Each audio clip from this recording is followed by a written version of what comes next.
اچھا اس میں دیکھیں دو چیزیں ہیں. ایک ہوتی ہے کالج لائف.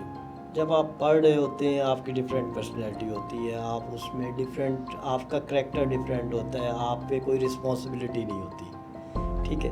اب جب اس سٹیج میں ہوتے ہیں آپ ایک تو امیچور ہوتے ہیں, آپ میں نا وہ اس طرح کی پختگی نہیں آئی ہوتی کریکٹر میں, وہ باقی چیزوں میں.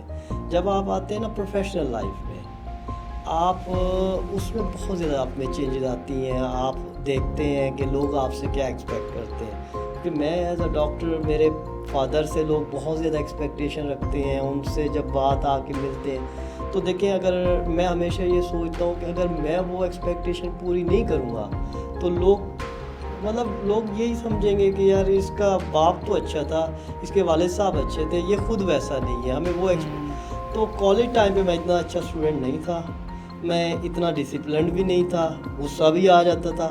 لیکن اب ہاں, کیونکہ وہ ساری چیزیں میں اپنے کالج ٹائم میں کر چکا تھا, تو اب وہ ود ٹائم بندے میں چینجز آتی ہیں, کیونکہ پروفیشنل لائف بہت ڈفرینٹ ہے. تو جب آپ پہ رسپانسبلٹی آتی ہے نا اور ایکسپیکٹیشن, تو آپ پھر چینج ہو جاتے ہیں.